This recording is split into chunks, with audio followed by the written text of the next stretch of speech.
Hello, hello. Bit of a jump in, missed the intro of the load screen, but that's alright.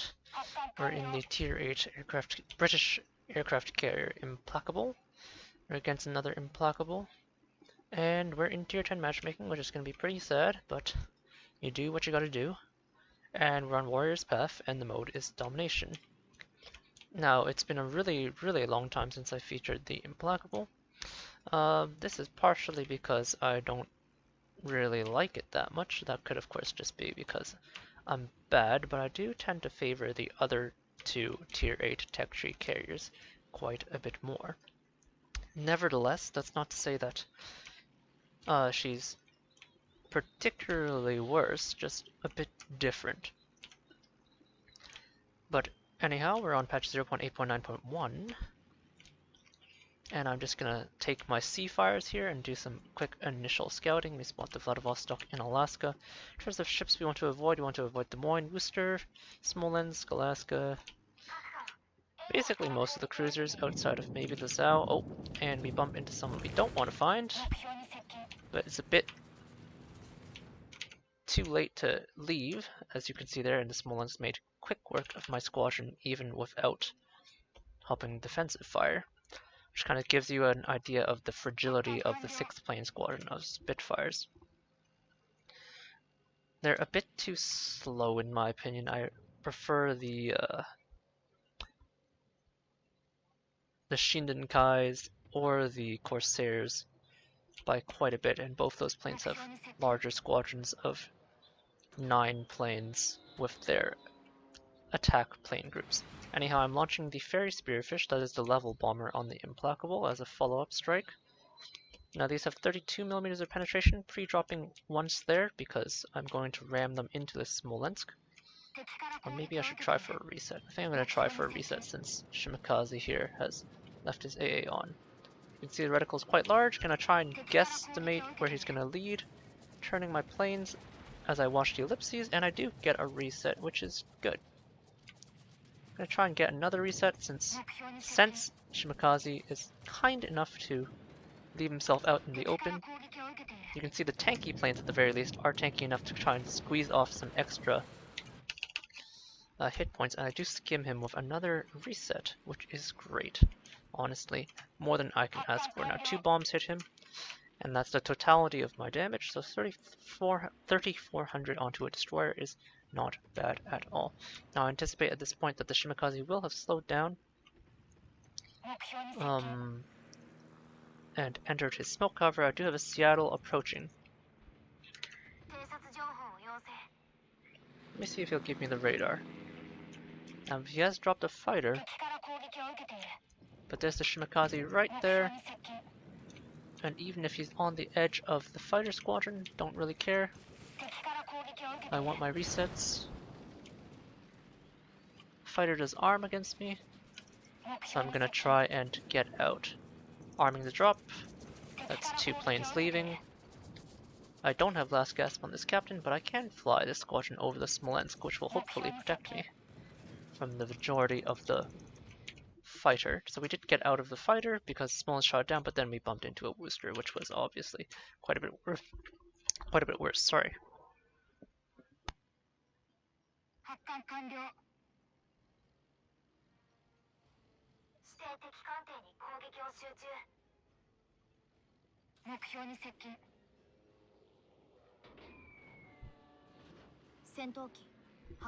Sorry about that, I have a bit of a cough.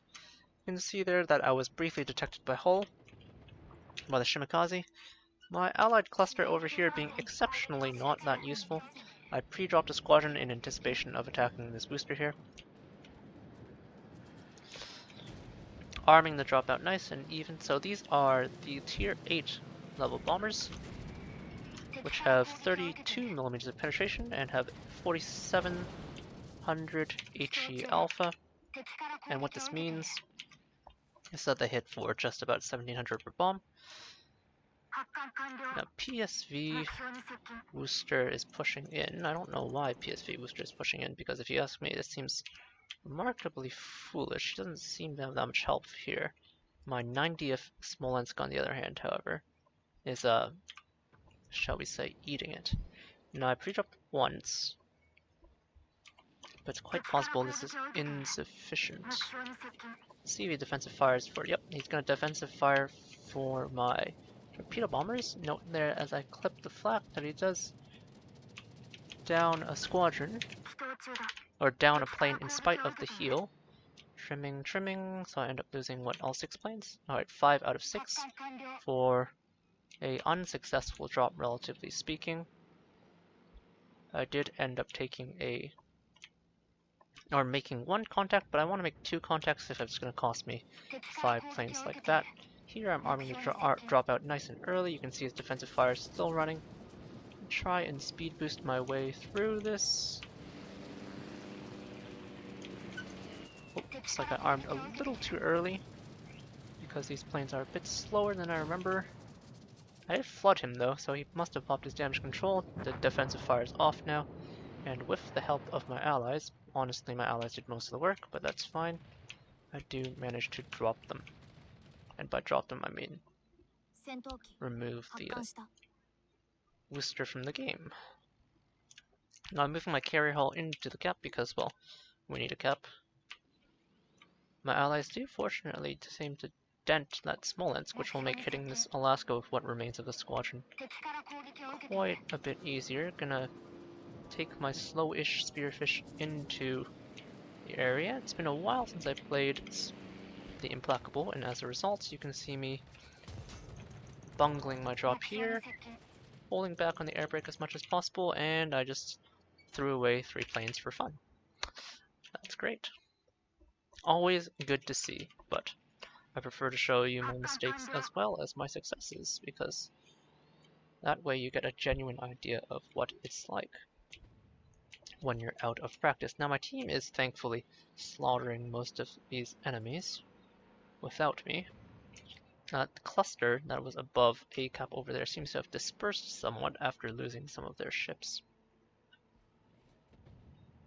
There's a destroyer somewhere in the center with the Alaska, but I want to harass...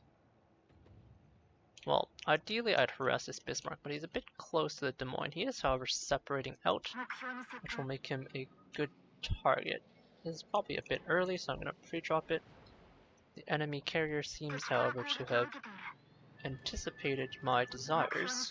Desire sensor confirmed. So he has dropped him a fighter. But no matter. I will simply pre-drop twice before I make my attempted attack. That way, at most, I lose 2 planes.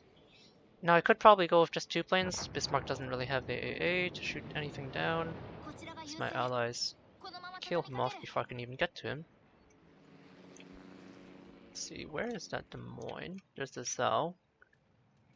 Having a rather unsuccessful game right now, I have to say.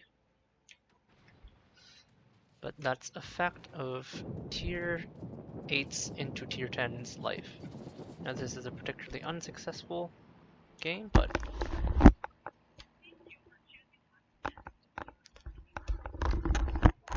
and sorry about that, got interrupted by something. Now, as you saw there, I spotted out the Des Moines very briefly. I know about where he is. Well, we know he's right there on the other side of this island in my way. He's reversing, and I'm in the overlapping AA of the Yamato and the Des Moines. This island here will briefly give me some respite, or respite. I think he's accelerating. Gonna just recall that over there. Move my carrier towards B. Not sure if I'm gonna hit that Des Moines, we'll find out shortly, and I do clip him with both, which is nice. We almost double our damage thanks to our exceptionally low damage thus far in the match. And he's generously going to let our flood tick for a little bit.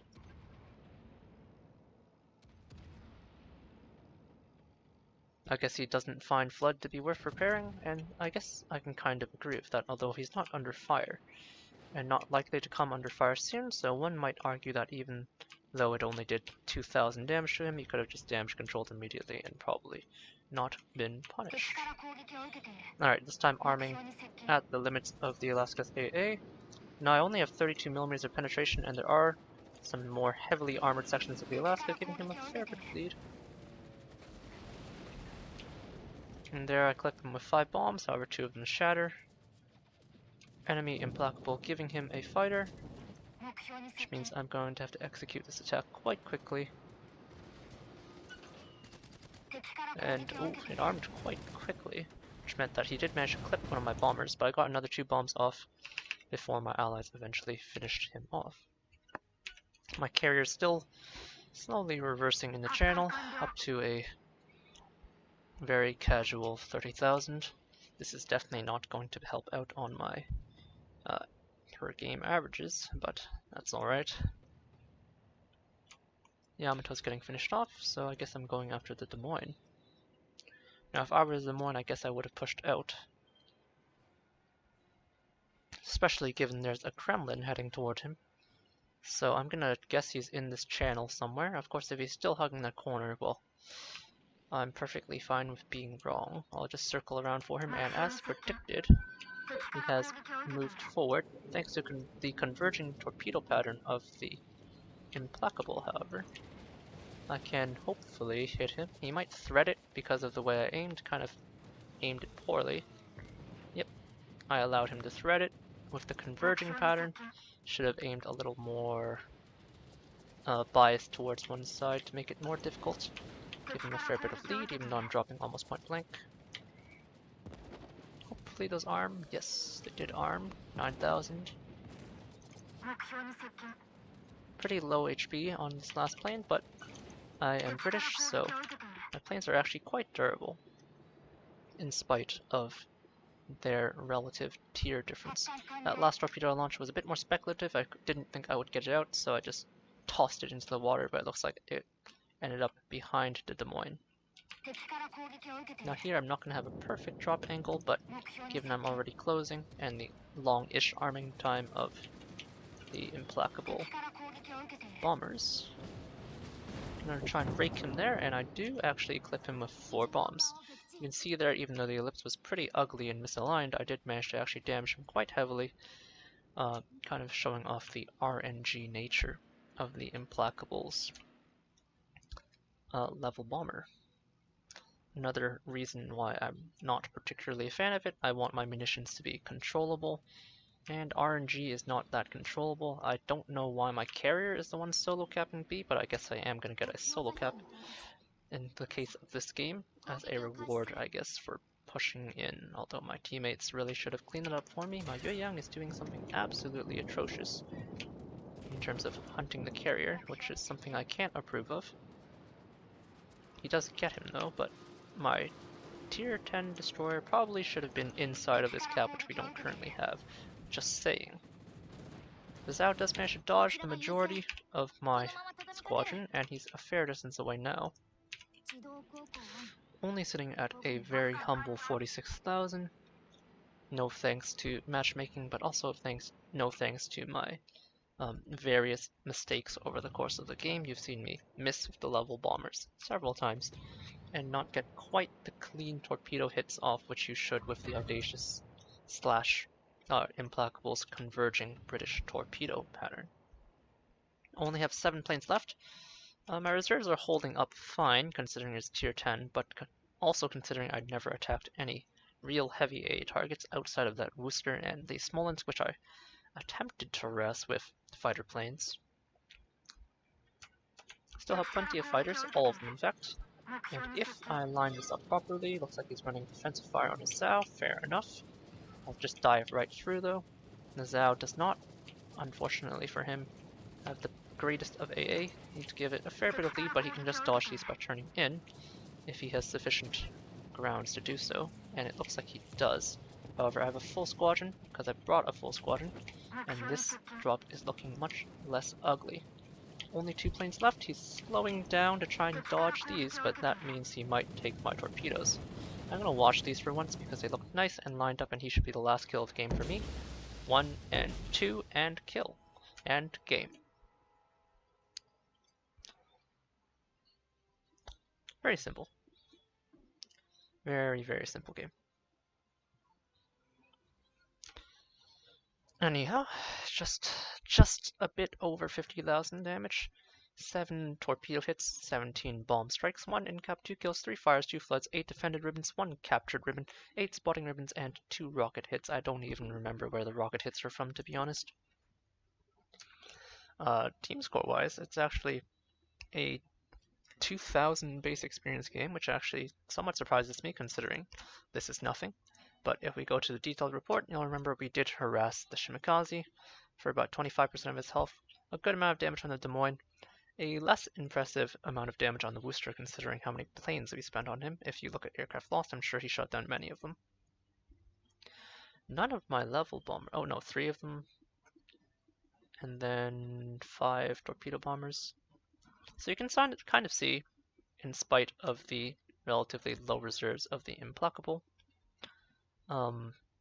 she does kind of hold up with the British characteristic of having few but tanky, slow planes.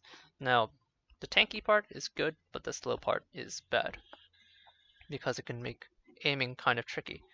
However, especially with your rocket planes, you can tend to miss targets of rocket planes just because you arm out a bit too early and they don't go particularly fast, especially compared to the very swift Corsairs and Shindenkais of the Shokaku and Lexington. However, on the opposite side of the equation, if you do use the level bombers, because of the slow speed, if you arm a bit too close, sometimes by holding down the air brake, you can get off attacks that you really shouldn't be able to get off, thanks to the slow speed. Anyhow, since the game wasn't that impressive, gonna re-queue, and we are on Okinawa in nomination. Okinawa, pretty shit map to be honest, but you play what wargaming gives you, I guess. We're against an Implacable again. I wasn't paying attention last game, so maybe it's the same guy even.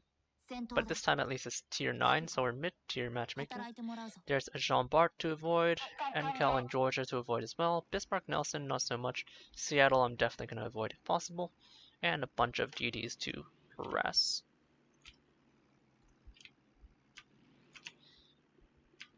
So I'm just going to start off with the rocket planes again. This is the Supermarine Spitfire, and last time because my squadron died immediately and I didn't use it again, I didn't get to go over it. But it does carry 10 rockets per plane, so that's 20 rockets per salvo. Each rocket gets 2300 HE alpha, so that's just shy of about 750 per rocket, 9% fire chance, and 27 millimeters of penetration. 27 is important because it means you don't quite beat Des Moines, Hipper, Hindenburg plate.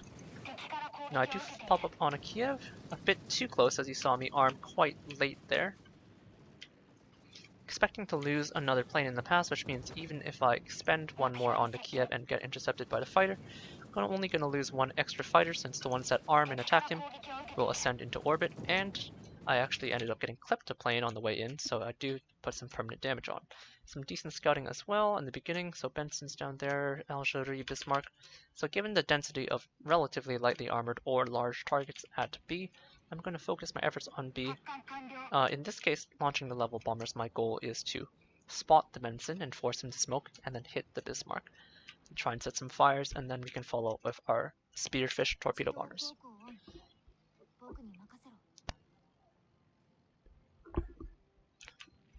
So as you saw there, the rockets can do some work, but they're not exactly the world-ending rockets of the Audacious.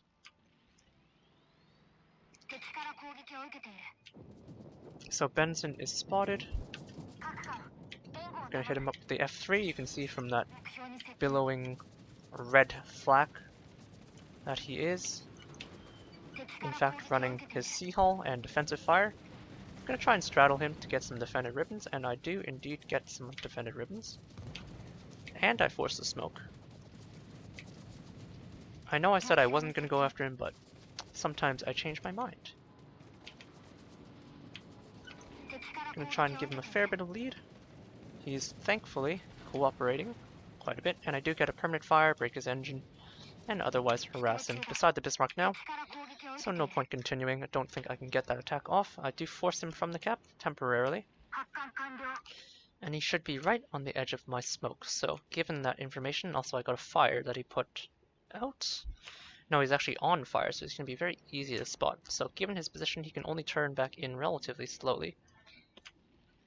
And he's not in smoke since you can see my planes coming from a fair distance. I'm British, so instead of pre-arming my drop about here as I would with American or Japanese torpedo bombers, I can arm them quite close in.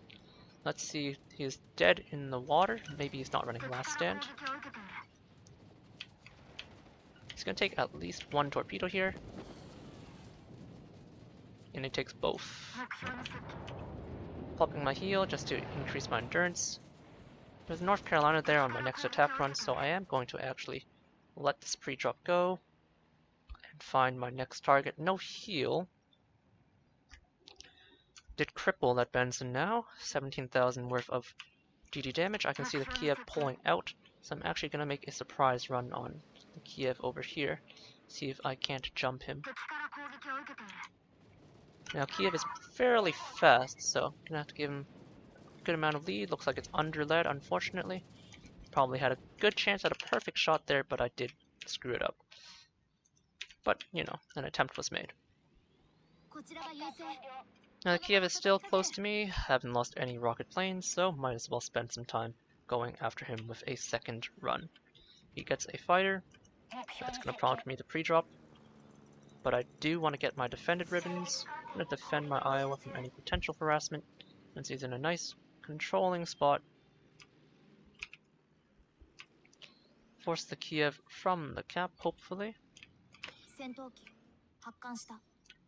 Now my enemy carrier that is against me, my opposing carrier, is quite intent on defending his destroyers, but that's fine by me. I'm quite intent on attacking his destroyers. And well, oh, okay. Unfortunately for me, I mistimed the attack, so I do end up wasting 4 of my rocket planes. Thankfully for me though, rocket planes don't really matter as I turn my carrier around. We have pretty good control. That North Carolina is pretty close to the island, but not quite close enough to shield him. As you saw, even with the torpedo acceleration skill, which does increase the arming distance of torpedoes, the British torpedoes have very, very short arming distance, which means even beside tight pieces of cover, you can tend to put in torpedo munitions into a target. I'm going to go for his rear here. North Carolina has good AA, but fairly poor torpedo protection. So hoping for some good full damage torpedo strikes at just about 9,900. So just going to aim for his rear. Looking to make at least 2 drops here. Kiev confirms that he has smoke, so that rocket damage that we inflicted on him earlier will stick. I'm touching the twinned AA damage over there. I broke a rudder and I got a flooding. Unfortunately, thanks to the long American damage control, I'm not going to be able to reflood him in time. That was definitely within 20 seconds. But I can follow up with a fire if I bring my level bombers, so that's what I'm going to do. This game's another stomp, which is a bit unfortunate. I'm going to put myself into BCAP. I'm that confident about the game state. The NCAL did unfortunately launch a fighter, but because I'm not concerned about this game going long, considering the game state, I'm just going to brute force my way into the North Carolina. So just adjusting my angle as I come forward. Enemy carrier has also dropped him an escorting fighter, which is a bit more concerning. He's coming forward. So I'm now tagged. No fire. Hoo-hoo. Gonna try and outrun these. Can I arm? Oh, maybe I squeak one out.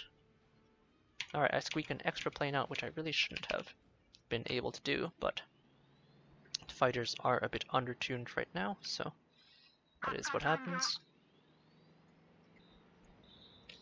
And it looks like the fighter that armed and killed my stuff was his fighter, not the carrier escort fighter, and that ends the game. My god. Just can't get a good game on the Implacable. So another win, but this time only 36,000 damage, definitely denting my averages here, 1200, second from the top, but as you can see here, the enemy did not exactly put on much of a show. So I guess this is the legendary TripleCast, as we try and fish for a game that's actually interesting.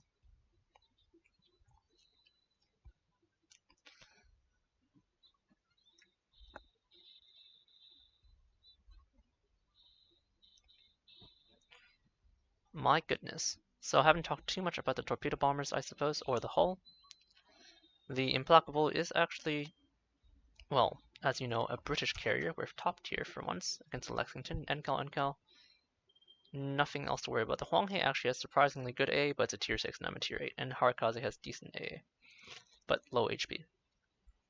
So the torpedo bombers are the fairy spearfish as well. They're pretty slow, but they hit a nice, just shy of 6,000 torpedo alpha per plane. So that's just shy of 12,000 per pass. Typically you'll get about 10k if you land both torpedoes, and they have a really good flood chance for an air-launched torpedo. So they're just plain Jane British torpedoes. British torpedoes are not special, but definitely a very reliable squadron.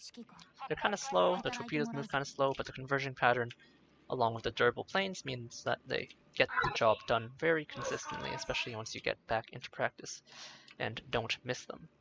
With the converging pattern, you should not be missing unless you make mistakes. So, as you can tell in the past 2 matches, I'm a little out of shape in terms of my Implacable, but you do what you gotta do. Again, I'm scouting with the Seafires, looking for the 2 destroyers, looking at the destroyer spawns. There's one in the center, one in the northern sea cap area, so I am going to fly out of the Lexington's fighter consumable with a bit of engine cooling consumable.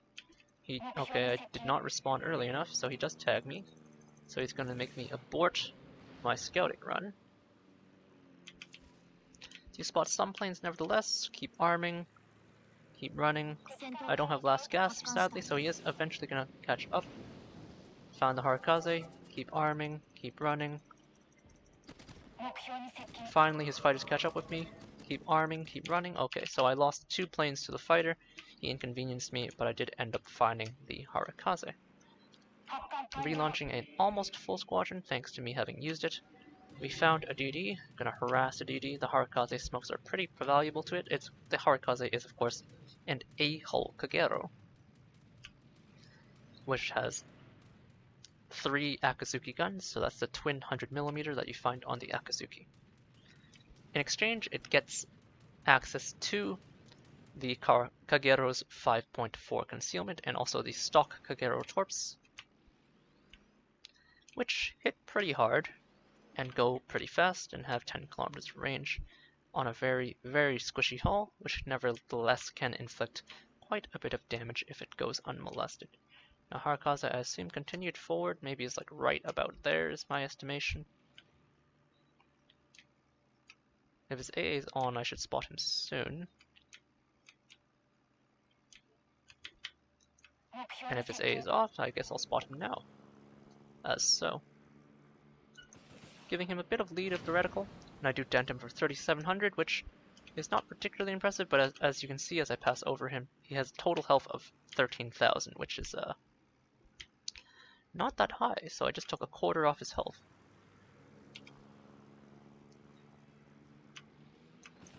Just leading blind, another 1,900.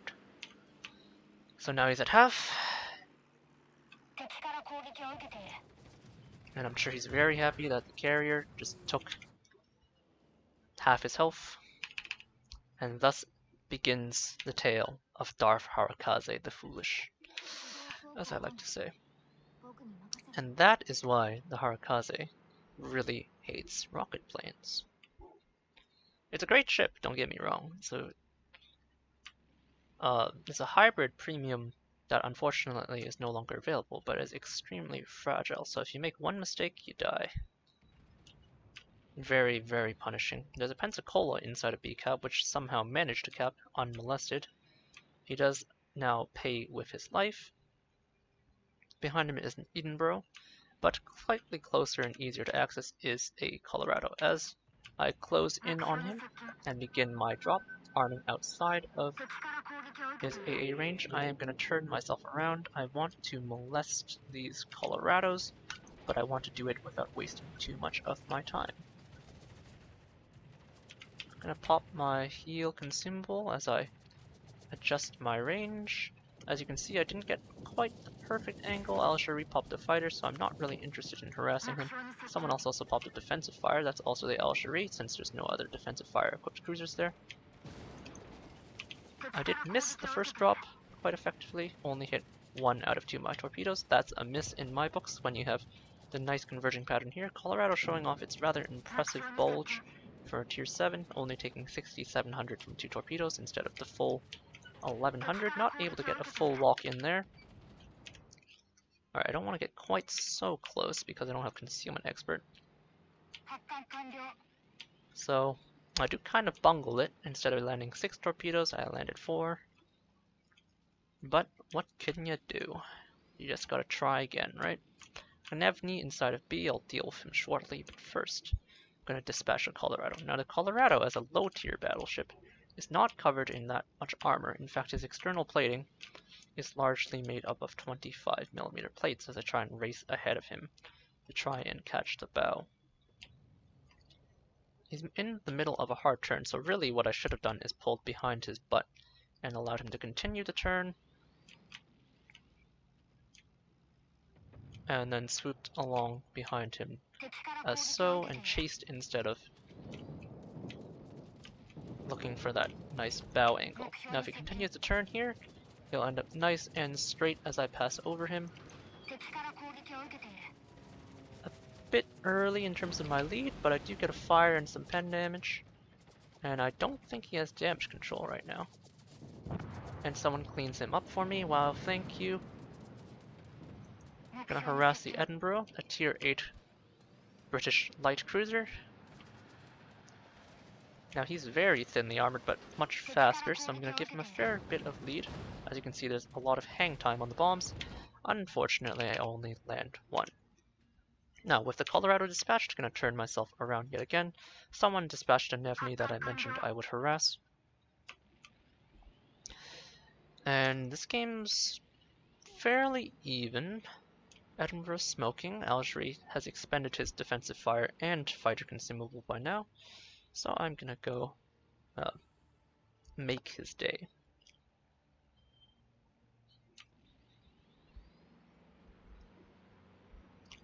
Lexington approaching my Nagano. The Nagano might survive 1 pass. Graphical glitch means I don't know how large the squadron is. Thank you, Wargaming.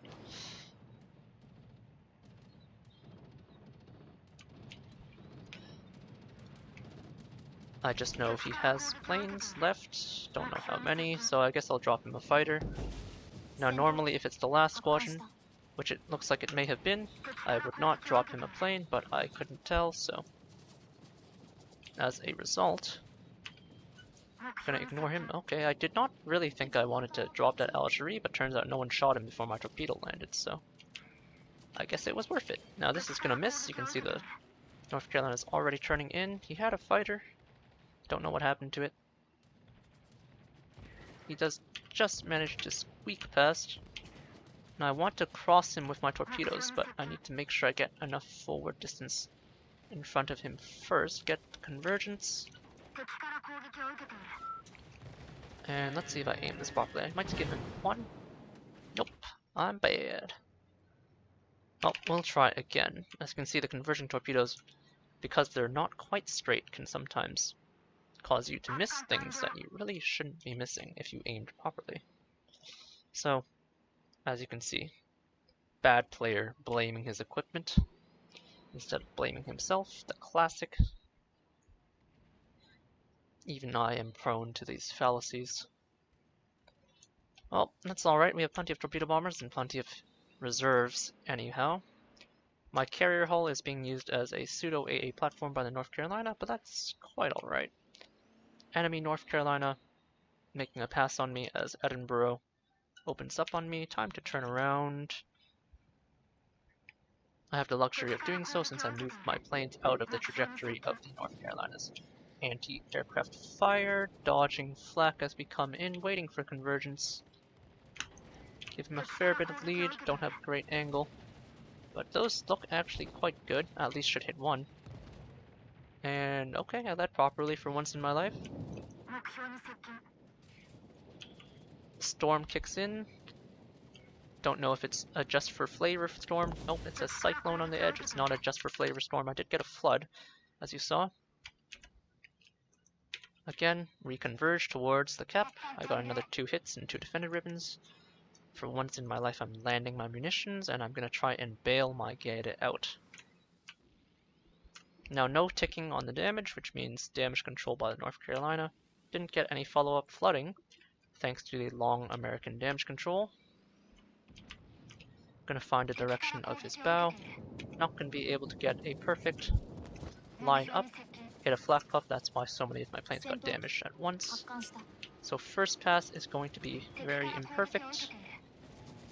Pretty close to the worst possible angle and no fire for me, thanks to my clumsy attempts. And hitting a flak puff means I also don't get to try again. I am being pursued by a Edinburgh. Maybe I shouldn't get quite so close. This game's actually still quite tight. My Gaeta died. I'm hoping my NCAL deals with the Edinburgh, but if he doesn't, well, then he doesn't. Going in with my last 6 torpedo bombers. This time I have a heal, but he will have had the time to get his damage control back up, which is quite unfortunate. Holding back on the air brake to get a tight turn here. I'm just hoping for one flood. My carrier hull gets spotted by the Edinburgh. I guess that means I'll have to deal with that now. He's not really that low.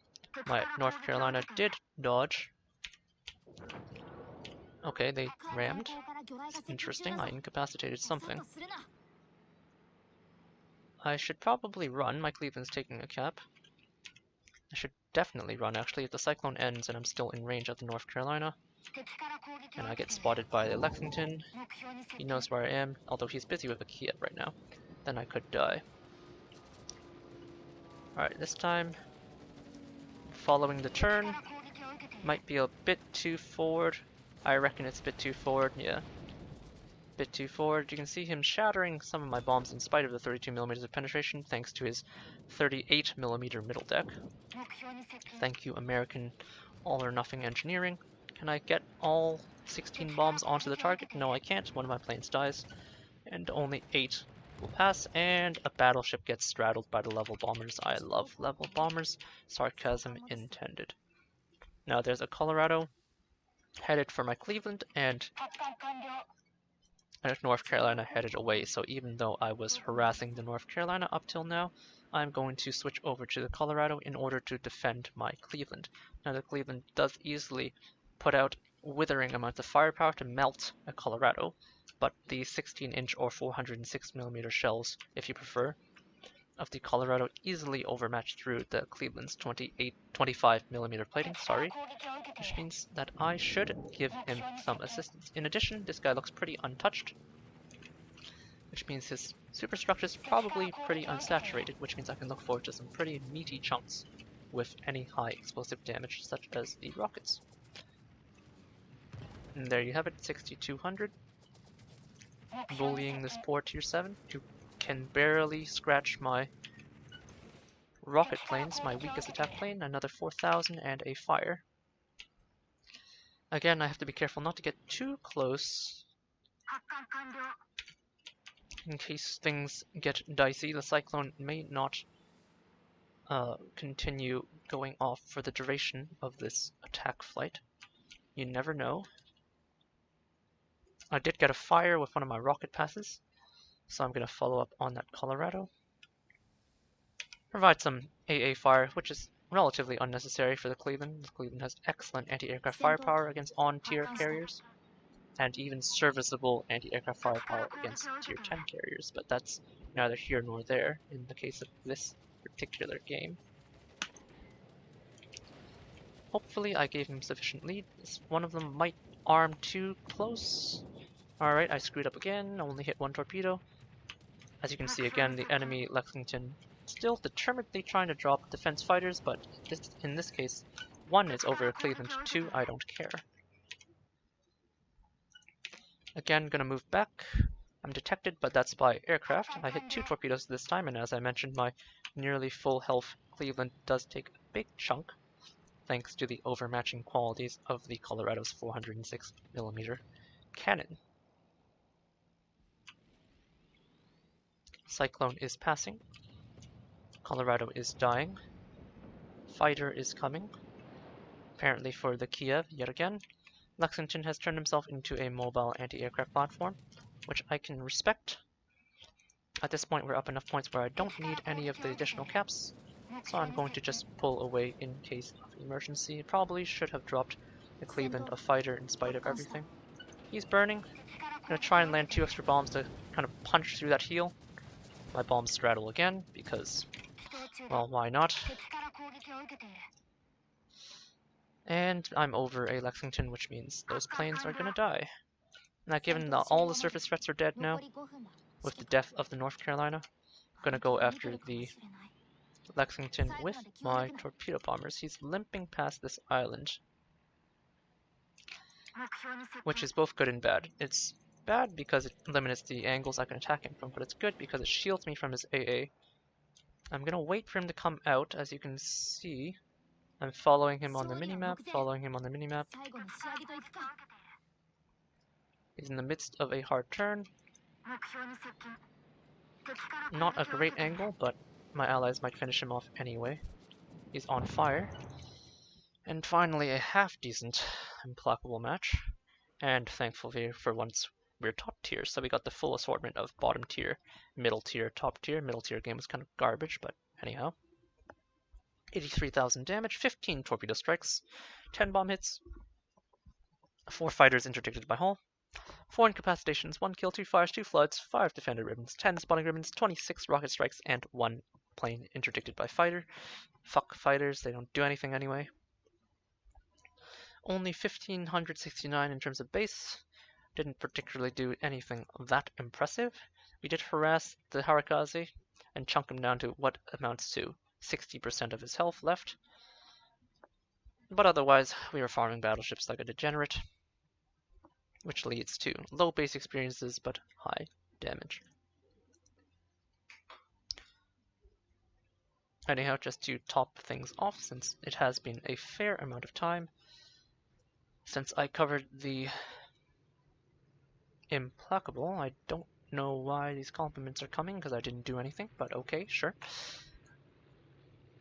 I have an 11-point captain, but first I'll go over the modules, which I was already on, so I don't know why I clicked that. Anyhow, first 2 slots, very standard, aircraft modification 1, aircraft engines modification 1, and then slot 3 a bit different. For the British carriers, I do take attack aircraft modification 1 on any of the carriers after Furies. This is because, of course, of the short arming time and short arming distance of the torpedo bombers, which means you don't need to do that long-range torpedo arming that you do on the Japanese and American carriers, because once you get the reticle armed with the British carriers, it stays nice and tight even if you maneuver. Nevertheless, torpedo bombers are still your most reliable squadron, as you saw there in that last game and even in the first game. A lot of torpedo damage, so I take torpedo bombers modification 2 for some extra health and flight control for some extra deck space. Because the base squadron sizes are pretty small, the +2 deck space ends up amounting to a large percentage of your squadron size. Captain-wise, I have an 11-point captain, so this is a new captain, basically, since I have moved on to the Audacious with my main British carrier captain. So you'll see, I took the base 9 skills, and with my next 2 points I opted to take aircraft engines.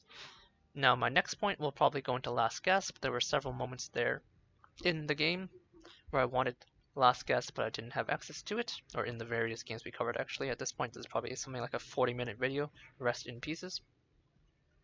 But next point would go into Last Gasp, and then follow it up with Demolition Expert. So that puts us up to 15, and with my last 4 points I would go into Concealment Expert to get a little closer to the fight. Now, as I did mention very briefly, the Implacable is the only armored carrier at Tier 8, and so she has a slightly different armor scheme from her comrades. So first off, 25mm bow and stern armor. Oh, it's not even 25, it's 25mm bow, 21mm stern. This makes you immune to a lot of destroyer caliber fire. The middle deck is 38mm, which makes you immune to a lot of cruiser caliber high explosive fire. And then the middle of the deck has a 76mm strip, which makes you immune to high explosive dive bombers and level bombers, as well as rockets. So if you were another carrier attacking an Implacable, then please aim your rockets and bombs at the bow and stern or the superstructure on the side at the island. Because this middle strip of armor is 76mm, there's no aircraft munition of high explosive nature which can penetrate 76mm. The highest is the Tiny Tim rocket found on the Saipan, Lexington, and Midway that penetrates 68mm. 76 is bigger than 68, so this strip makes you invulnerable to most high explosive fire. And it has a pretty substantial belt, but the sides are again 21mm. For most of the ship, not all of the ship, most of the ship. So this 21mm section is immune to most destroyer caliber high explosive fire, and then 19mm fore and aft, which is actually vulnerable to destroyer fire. So if you're a destroyer, you gotta hit these sections, which is a bit of a tough ask. So she's actually fairly durable for a Tier 8 carrier. Of course, this is nothing compared to the Tier 10s, but let's not get ahead of ourselves. This video is already long enough, but just to quickly show you, the other two carriers have no armor whatsoever. By comparison, completely pennable by destroyers on the side for the Lexington, and 25mm deck is vulnerable to many forms of high explosive. And if I go over to the Shokaku, it's a similar story. In this case, it's just pennable by destroyer caliber armaments all over except the belt. Anyhow, a quick triple Implacable commentary. One for every matchmaking setup. Struggling a bit with Ibuki, as you can see, but it's been a long time since I featured the Implacable, so this review is long overdue. So I hope you enjoy, and I hope it was somewhat helpful for your British carrier endeavors on patch 0.8.9.1. Cheers.